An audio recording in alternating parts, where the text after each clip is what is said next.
It's me, the D-O-double-G. Welcome to the Eden Army Podcast with your host tonight, Pete Robert Tucci. Let's go, Eden Army. Thank you for being here tonight. My name is Pete Robert Tucci. As you can tell, I got all kinds of stuff on the screen here telling you that. And most of you already know that. So thanks for being here on a Friday night with me. Got some bad news, though. We were supposed to have a guest tonight, but he had a family emergency, so he can't be with us. But he did promise that he would get live with us before Mountain Readiness. So, Robert Toombs, we are praying for you, and we hope everything works out for you, sir. And if you need anything, certainly reach out to either the Angry Nation or Eden Army, because we got your six, brother. But speaking about family emergencies, guys, we had a little bit of a problem here at the house. Now, I thought it was just going to be a joke, a one-time thing, but honestly, I'm afraid for my life. And you say, Pete, why? Are you afraid for your life? You're a firearms instructor. You're a post-apocalyptic author. I'm afraid because my wife did something to me this week, guys. And I thought it was just going to be a joke, an April Fool's Day thing. But she has limited me to 5 grams of carbohydrates a day. Guys, I'm a fat Italian guy, okay? I can't do 5 grams of carbohydrates. What does that mean to a guy like me? That means no pasta. That means no pizza. And that means, God forbid, no cannolis. All right, so I'm grumpy. I feel sick. I feel like I'm about to go over the edge. And if I end up going missing, it's because my wife has killed me. So send the authorities. Tell them what's going on. Tell them what she's done to me, and make sure this thing gets resolved. But I'm here to tell you, this is not easy. It's not funny. It's not a joke. This is what this woman has done to me. So, Christy, if you want to get stalker mama here to take care of my little problem, I don't know nothing. Okay, so you can make that happen. That would be great because I've got about 1 day left in me, and that's about all I can take. And God forbid, Sunday dinner. How am I going to do Sunday dinner without pasta? How? My father and my mother are rolling over in their graves right now. So we're going to work this. We're going to work this thing out real quick. Yeah, because I'm a fat Italian guy, Terry. That's why she restricted my diet. Or maybe she's trying to kill me, which I think that's the more likely scenario in this case. So anyway, that's what's going on in Pete's neighborhood. So just bear in mind, take care of me. If I go missing, if I don't make it to Mountain Readiness, for the love of God, call the authorities. Okay? But speaking of Mountain Readiness, let's roll into a quick commercial so we can pay some bills. And then we'll come back for the current events.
There you go, guys. Sorry about that. I told you, my mind's not thinking right. There's no sugar in there, and I forgot to unmute myself. But there goes the promo for Mountain Readiness. If you haven't already signed up, please do so. And again, for those of you that are watching but you are unable to chat, go ahead and hit that follow button because that's the only way you're going to be able to chat on this particular broadcast. And sooner or later, we will go to a subscriber-based channel, and then that'll be the only way you'll be able to watch in the chat, but that's a long way down the road. So I hope everybody is doing well. Let's see who's in the house tonight. We, of course, got Chris. We got Russ. Russ is in the other room. Russ came down from South Carolina to spend a few days with us, so we're happy about that. Who else do we got? Terry, of course, is always first and foremost. Love her for that. Got Chris, got Agnes, Guy, and Sick Eden Army #1. Get better, girl. Meta and P are listening on there. I'm sorry, Meta, listen, I know you can't see me right now because you're just listening, but I look sickly. I'm telling you right now, this is bad. This is the worst I've ever felt, and it's because of my wife. Just so if you were wondering. Well, got Chris. I am wasting away. Russ is whispering in my ear that I'm wasting away. And then we got Agnes. Good. So pretty good crowd. 15 viewers on right now. And we are live on YouTube and on Rumble, which we will cut short after the current events because you know where all the cool kids hang out. They hang out here on Kick. So no, I've got no Publix wings. I've got nothing with any breading on it, no sugar. I'm telling you, 6 grams of carbs a day. That's nothing. But tomorrow night apparently is a cheat night. Supposedly, we will see. But we'll see. Let's go into current events, guys. What do you say? Let's go ahead and talk about what's going on here in the homeland, the United States of America. Did you guys happen to catch the proclamation that the White House put out reiterating the significance of March 31st as being designated as Transgender Day of Visibility? It's worth noting that this administration seems focused on downplaying and at times even disparaging Christian values in America. But most recently, the Biden administration reminded Americans that Easter Sunday this year, happens to fall on Easter Sunday this year, was a day for transgender visibility. So what do you guys think about that? And you know why this move isn't entirely unprecedented? The proclamation itself is new. He didn't have to put it out, and it's evident that the administration should have been aware of the potential impact on the Christians' most sacred of holidays. So why put that out? And he's saying he didn't even put it out. There's news articles where he says, I didn't do that. I didn't put that out. Yeah, you put it out. Or at least one of your flunkies did without you knowing it. It doesn't matter. You're the head honcho in charge.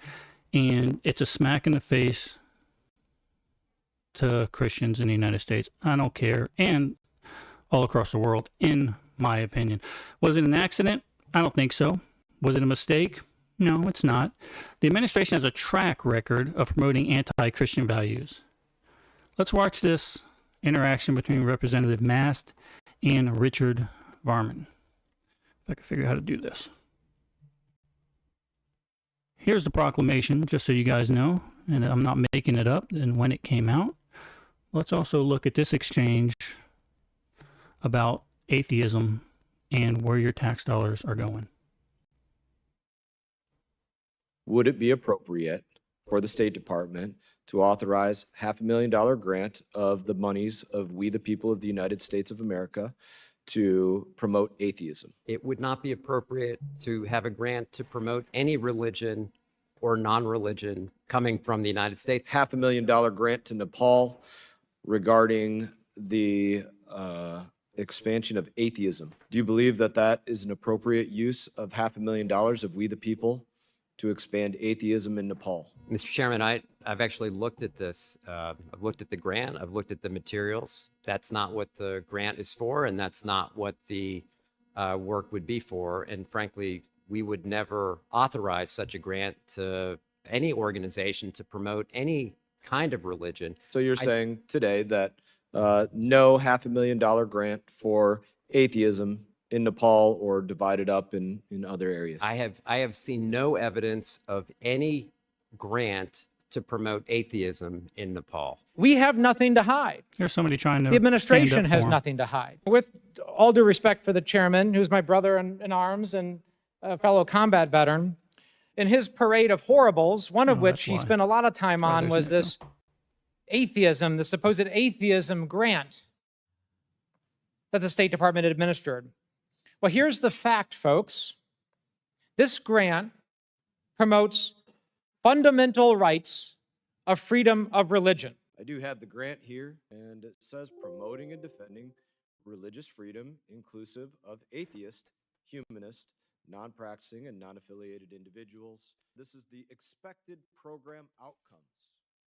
Increase capacity among members of the atheist and heterodox individuals to form, join networks or organizations. Let's go on and look at some more of the intents of it. Creating or strengthening networks of advocates for the diverse communities of atheists. There we go. There's another one. Strengthening the capacity of organizations representing diverse communities of atheists. Different place there. And I don't have time to read all of it, but you did just sit here. You told me just before this in these remarks, told the committee, you have a great deal of respect for this committee. Apparently you have enough respect for this committee to sit here for 5 minutes and adamantly deny that there is anything relating to a grant for atheism in Nepal, when in fact, if you did the smallest amount of research into your own agency, you would have known that it says right there on the front page of the grant request, the fact is actually in front of you. I notice you're not making eye contact with me anymore at this point. I'm happy to You're not respond. recognized at this point. We're in closing statements. Thank you. So there you go. So you tell me, is this administration anti-Christian? You tell me and decide. This is where our taxpayer money is going, not only to these foolish wars in Europe, but also to promote atheism in Nepal. If we don't have a problem with that, then our society is doomed.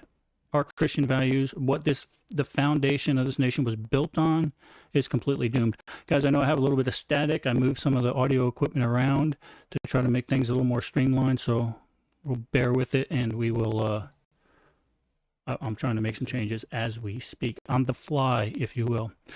So that's it. So if you have any questions about that, if you have any comments about that, we'll chime in after the news. But we've got so much more. We got so much more going on this week. Remember a couple of weeks ago, I had mentioned that the Biden administration was caught because of the Freedom of Information Act flying illegal immigrants into the United States in an effort to lower the reported encounters at the southern border. So they wanted to drop those numbers down. So what they did is they went and picked them up in South America. And then they flew them over to the United States. So that way the Border Patrol agents didn't have to count them.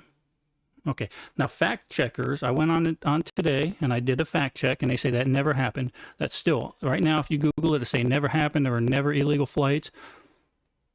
However, new information reveals exactly where these flights landed.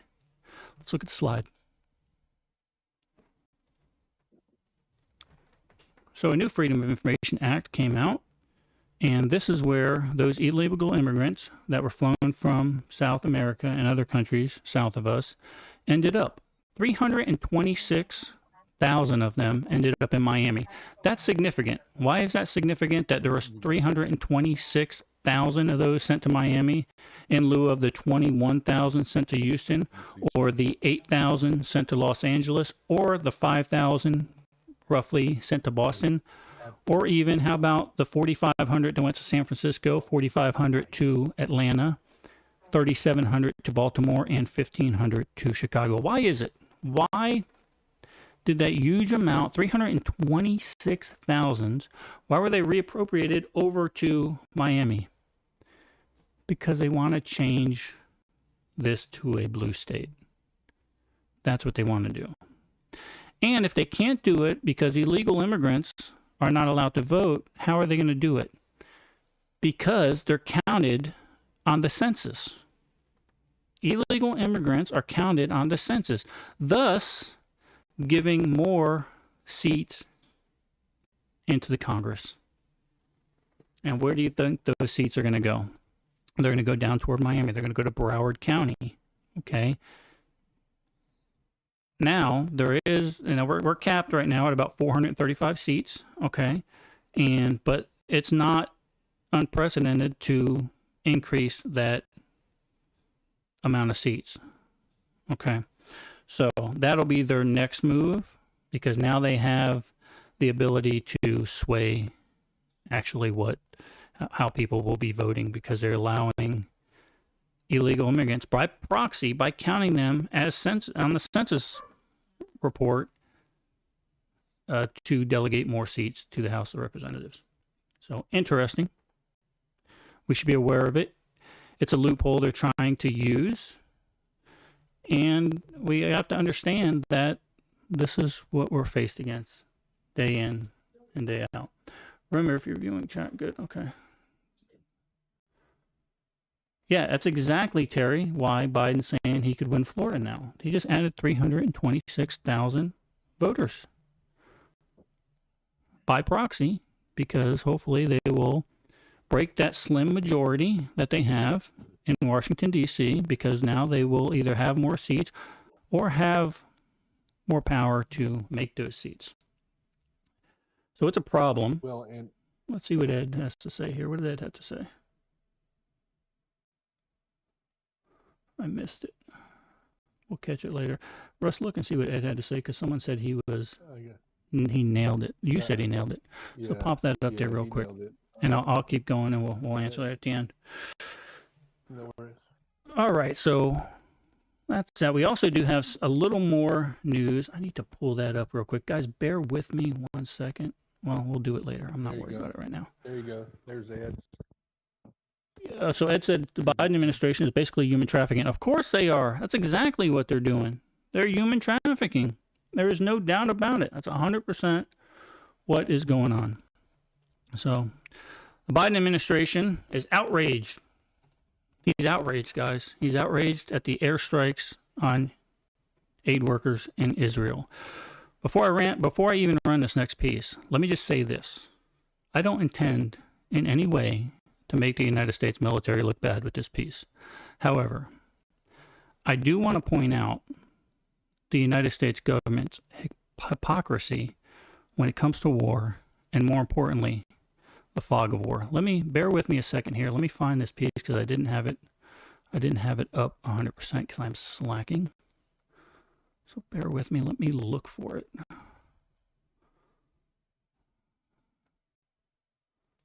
Is it in here? It is not. Is that one with the other Air Force guy that's on the hunger strike? Podcasts and live.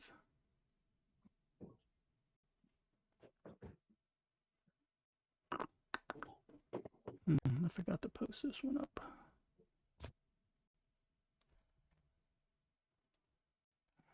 Well, we'll try to do it this way then. Let's look at it this way, Russ. I can't find it there. We'll find it this way. So if you have any questions, go ahead and type them in while I'm looking here, and we will get to them.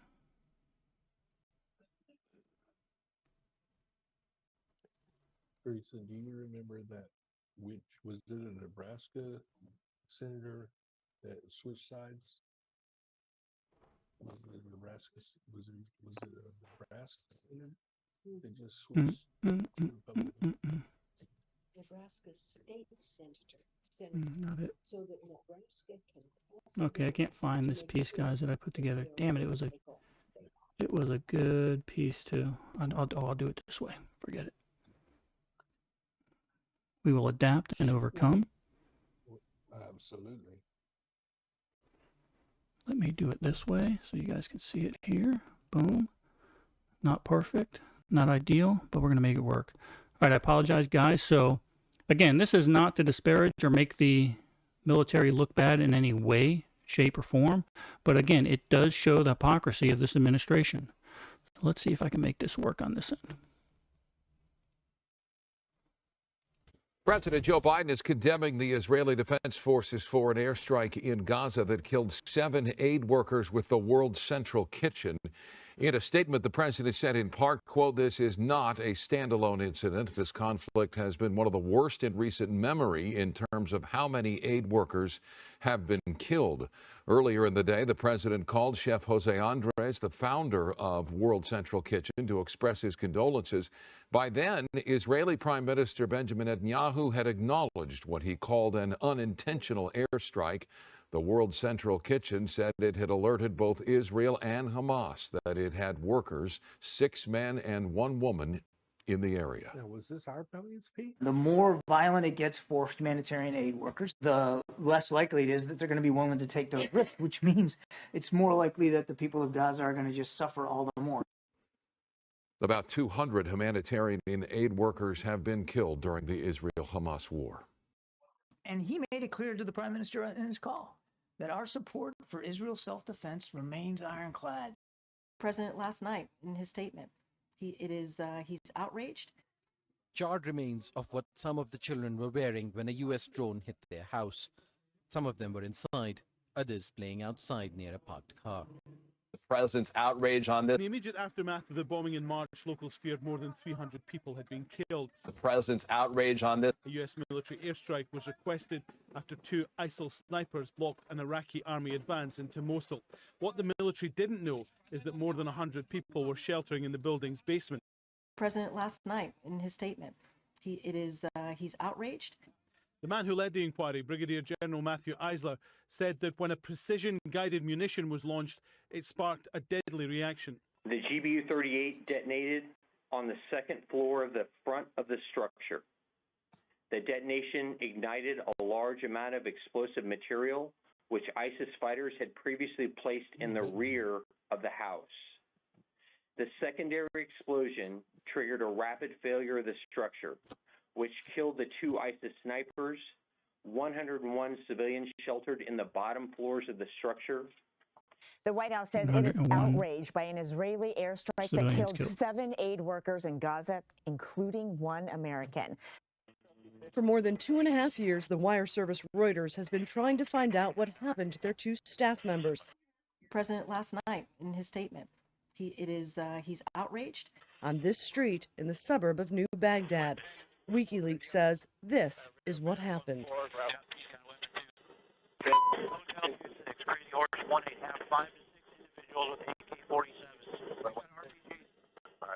The voice on the tape, presumably a member of the military, says there has been shooting in the area and receives permission to open fire. The president's outrage on this. He's outraged and he's heartbroken. The White House says it is outraged. The president's outrage on this. He's outraged. President Biden said to be outraged. So again, that's not to say our military does anything wrong, because certainly we do stuff wrong. It's the fog of war. Accidents happen. Do I think Israel purposely attacked those aid workers? Of course not. Of course not. I don't think they did. I think they knew that there'd be a public outcry if they did it on purpose. So what we're starting to see right now is a shift in policy when it comes to funding Israel. The talking heads are no longer using terms like Israel has a right to defend themselves. They've shifted that, and purposely so, to saying this: Israel has a right to self-defense. Pete, I know that sounds almost like the same thing. It's not. Israel is currently in an offensive posture and staged to take Rafah. So I suggest that this is purposeful language, this is purposeful change, to say that you're no longer in a posture of self-defense. You're in an offensive posture, so if you do not stop, we are going to cut your funding, except for things like Iron Dome and any type of defensive munitions. Then we'll continue to send those. But those F-15s we promised you, you're not going to get them. Okay, this is what that little nuance in talking heads are talking about. This little nuance, this little shift in what they're saying. This is what that's going to gradually lead to. Maybe I'm off base, maybe I'm not. But what do you guys think? And tell me. And you know what? The tail of the tape will be what happens in a couple of weeks if if Israel decides to go into Rafah and clean house, which they have the right to do, because there is no defending Israel until Hamas and all of their supporters are dead and in the ground, or dead and not in the ground. Who cares where they're at? So that is a little thing we need to look at real quick and make sure that we're cognizant of it, that we're aware of it. Thanks you for following Kelly Mercer. We appreciate that. Go ahead and chime in and chat if you'd like. Rev, good to see you, brother. Glad everything's going better for you, sir. So let's move on. Let's get off to, well, before we go into Israel, more Israel, let's go back. And Russ, let me turn you up because I tried to turn you down a little bit to see if that helped with our... Yeah, I turned mine off. And Okay. it didn't help. Melissa said it didn't help. No, I'm sorry, guys. I know there's a static. It's because I moved some of the equipment to make it more ergonomical for me. I'll change it back before the next podcast. So let's move. Yeah, well, of course, Hamas uses civilian shields. The civilian human shields. They don't care. They don't care about their people. They never have. If they cared about their people, they would have took some of that billions and billions of dollars that we sent them and actually put it toward food and infrastructure instead of making terror tunnels. That's what tells you everything you know. Good to see you, Opie. Glad you made it, sir. Ed, glad you're here. So good stuff. All right, cool. So no other questions unless Russ pins something up. Russ, you see anything, pin it up, and I'll step back. And if you see any good comments or questions, we'll dive into those. There'll be several after we're done with all this. Okay, Russ is telling me that we're going to address these after. Stay on task is what he's telling me. All right, you got it. So leading up to this and why the president is so outraged at all of this is because Israeli fighter jets fired missiles into, well, let's back up. Israeli attacked the aid workers. Let's move this over to here. We can see it here. So the Israeli, it was a smart munition. Not 100% sure what the intelligence was. I don't know. I'm not in that league of military intelligence. But regardless, they put a smart munition right through the top of that minivan or SUV, killing all 7 occupants, one of which was a United States citizen. So is that a problem? Of course it is. But the IDF has immediately owned up to the attack and said it was a grave accident. I believe them. The rest of the world more than likely will not believe them and use it as precipice for ongoing propaganda toward the Israeli right to self-defense. So we'll see what happens there. In additional Israeli news, early this week, fighter jets launched a daring attack inside the borders of Syria, killing 7 members of Iran's Islamic Revolutionary Guard, including 2 high-ranking generals who led the elite Quds force in both Syria and Lebanon. The U.S., and this touches on what Will was saying a second ago, the U.S. and Israel have both announced today that there's a high probability that Iran will retaliate. Now, the question we need to ask ourselves is, how are they going to retaliate? Are they going to retaliate or attack directly, or continue to use their proxy forces? Big difference. A direct attack will certainly lead to an escalation in the region. So the ball is in Iran's court. They're going to continue to use their proxies. They've been at war already with Israel. It's not a secret.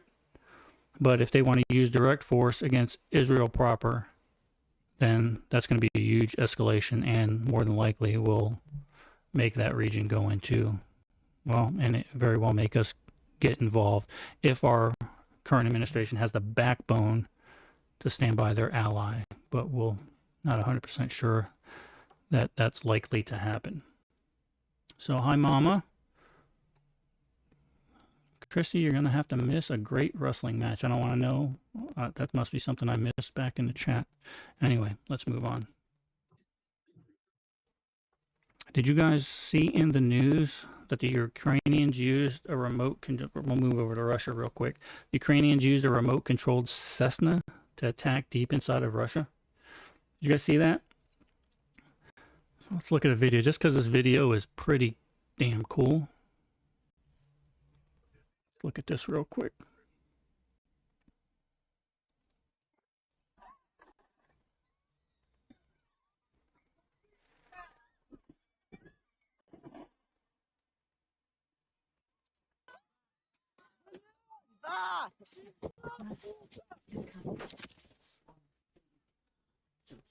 You can't!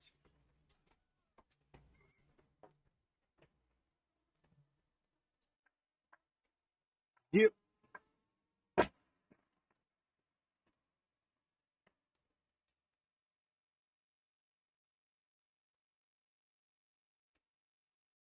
Jongens, wat met de lantaarn. Die zit onder van de keer van. Wat dan jagen? Wat dan? So locals say that 3 planes in total targeted factories in Ulabaga, a city in Russia's Tatarstan region, which is located 745 miles from the Ukrainian border. So they're making long-range attacks now. And don't get me wrong, they're still losing the war, okay, because Russia is just constantly throwing meat shields at them. So, but they are attacking inside of Russia. It says it's just the latest drone attack to target industrial facilities deep inside Russia. As Ukraine tries to wear away at Putin's ability to produce weapons for their raging war against them, and I don't think it's going to work. I still think that 745 miles is certainly deep inside of Russia. So, will it hinder their manufacturing of drones and stuff like that? Probably not. I fear that Ukraine is facing a losing battle, and the question is, how much good money are we willing to put into a bad situation?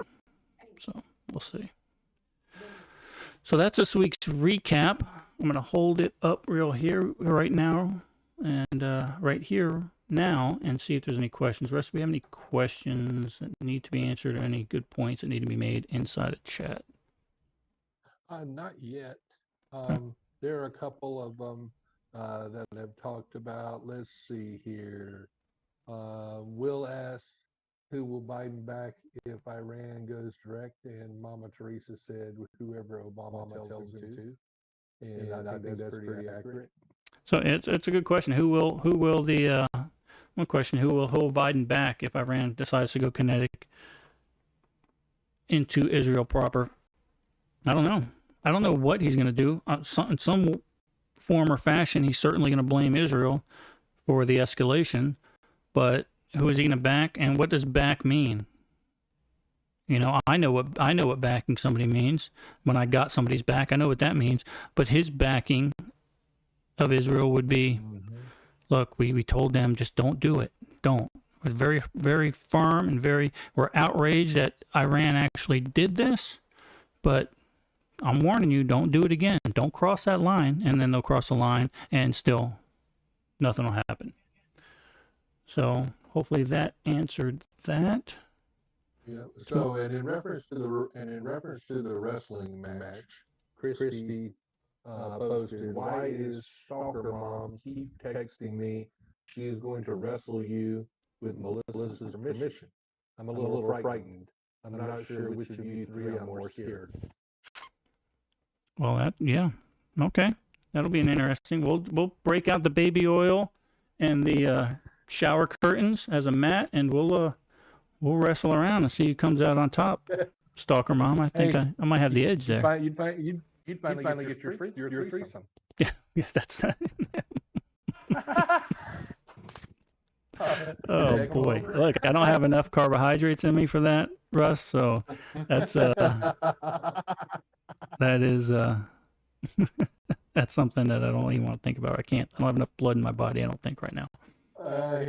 Will asked if anybody saw the Angry American on TV today. Angry American did a couple of short news snippets in Nashville, so we're proud of him for doing that, and hopefully he gets good results from that. Certainly.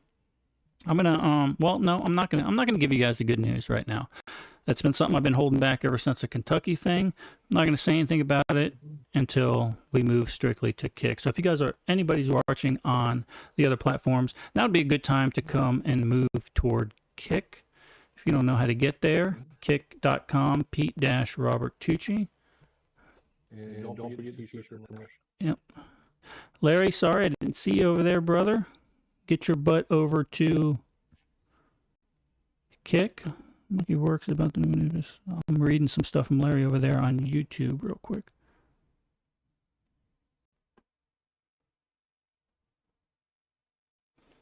Yeah, so yeah, he's going off on a pretty good rant about the flying in of the illegal immigrants into some of these cities. Oh, yeah.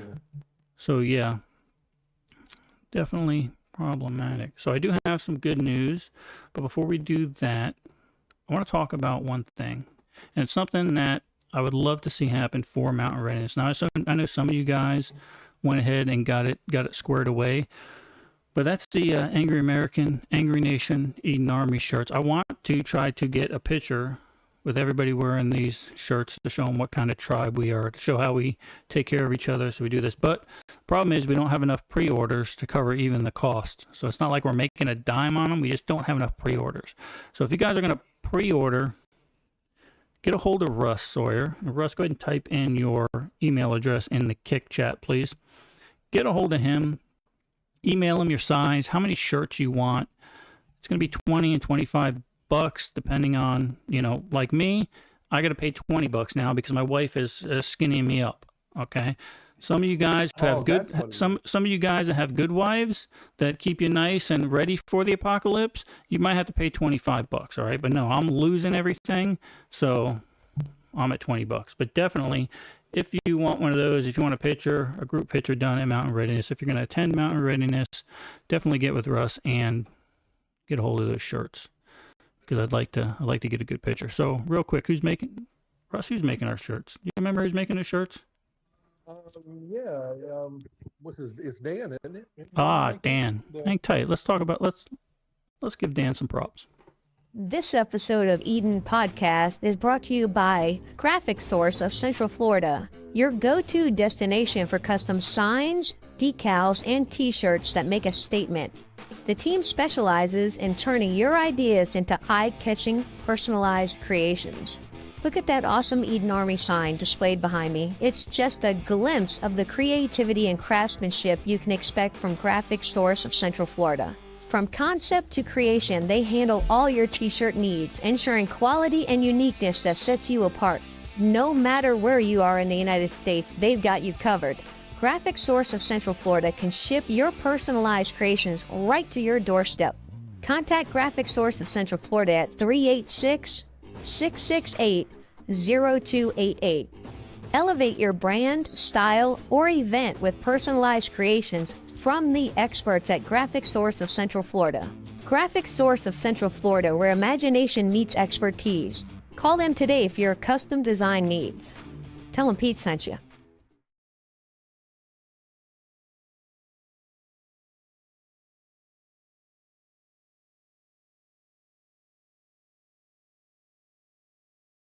There you go. Well, that's our good friend Dan McCarrick, who's the one putting together that project for the Eden Army and Angry American shirts. So hopefully you guys can get some of those, especially if you're coming to Mountain Readiness, because like I said, we would love to get a group picture with everybody. So Larry, go ahead and email him with your sizes. Email's up above a little bit. Email him with your sizes, and we'll get them ordered. We're going to have to get them ordered quick, though, guys, because, we can't expect... We've only got a couple of weeks before Mountain Readiness, and I got to make sure they get in your hands. But if you're going to Mountain Readiness, I can certainly bring them. Otherwise, we're going to need to get them shipped to you if you're not going to Mountain Readiness. So with that being said, let's go for a quick intermission. Let's get rid of those slackers over there on YouTube. Guys, if you're on YouTube, get over to Kick, and let's get rid of those. Now, I'm starting to like the Rumble thing, but I made a promise to Kick that we would go solo with them for the after hours or the after show. So that's what we're going to do. So if you're on Rumble watching, by all means, go to kick.com, Pete-Robert Tucci. We'll see you guys in a couple minutes.